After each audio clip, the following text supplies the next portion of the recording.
तरु पल्लो रहा लुकाई और विचार करूँगा। देखिए कहते बिना विचारे जो करे सो पाछे पछताए। इसलिए हनुमान जी महाराज ने जो कार्य किया है पहले उसमें विचार किया है कि बिना विचारे। और हम लोग क्या करते हैं, अगर जब विचार नहीं करते हैं तो काम पूर्ण नहीं। और उसी समय क्या एक घटना घटी है, तेहि अवसर रावण का आवा। अब रावण आ गया है और रावण सब अपने राक्षसियों के साथ आया है, मंदोदरी जी को भी साथ में ले आया है।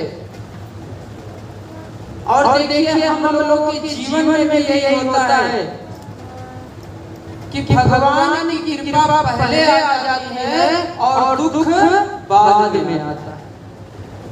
हम सब के जीवन का पर हम दुखी क्यों होते हैं? क्योंकि कृपा दिखाई नहीं देती है और दुख सामने होता है जो दुख दिखाई देता है।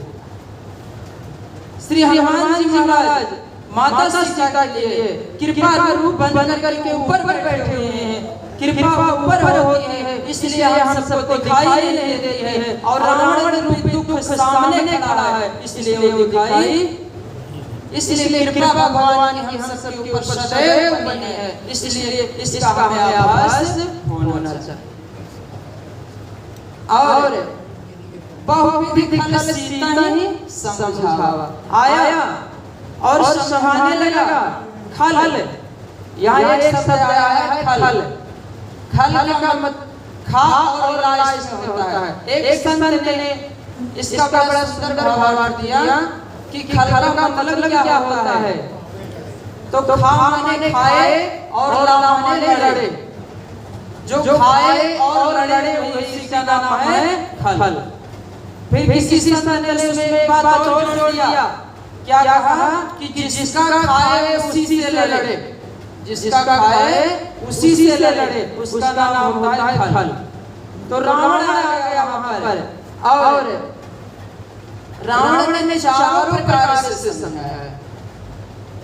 साम दाम भय भेद हर प्रकार से रावण ने समझाया। पर कह रावण सुमुख सयानी और मंदोदरी को भी दाम पे लगा दिया। अरे मंदोदरी ने कहा ये पति है कि पति है?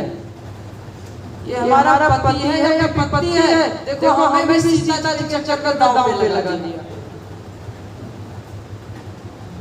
अब कोई अपने पत्नी के सामने दूसरे स्त्री के लिए अगर अपने पत्नी को दांव पे लगा दे तो उसको पति थोड़े समय के तो कहेंगे ये पति ही है।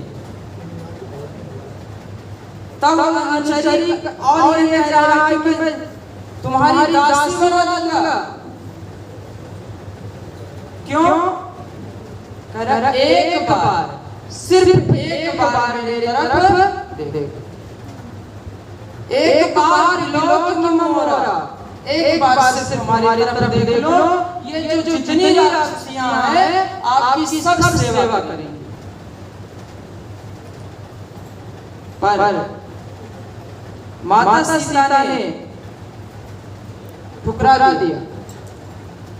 तृण धरि ओट हाथ पाए देहि। तृण माने होता है तिनका और तिनका बहुत छोटा होता है। तिनका तृण न जानिए और पांव तले जो अगर वो तृण पैर के नीचे है तो आपका कुछ नहीं बिगाड़ पाएगा। और अगर वही उड़कर अगर आंखों में पड़ जाए तो वही तृण का बड़ा पीड़ा दुखदायक बन जाता है। वही तृण है, पर स्थान की प्रधानता है कि वही तृण पैर के नीचे है, उसका कोई महत्व ही नहीं, कोई मतलब नहीं, हर कोई समझ देता है। वही अगर आंख में पड़ जाता है तो बहुत पीड़ादायक कष्टदायक होता है। और तृण का कहते हैं एक अर्थ और भी है, तृण को बीच में, तृण को साक्षी मान कर देखिए, एक पति प्रथा स्त्री का ये धर्म होता है कि किसी के साथ अपने पति को छोड़ करके अगर पर पुरुष के सामने अगर वो देखने का प्रयास करती है तो बीच में किसी न किसी को रख ले। वही माता सीता ने किया है। राजा दशरथ ने, प्राचीन कथा है कि राजा दशरथ ने सीता माता को समझाया था कि आप अगर किसी पर पुरुष से अगर बात भी करना तो बीच में किसी न किसी को, और इस प्रकार से कहते हैं कि माता सीता ने तृण को अपने बीच में रखा। और एक तृण वो भी था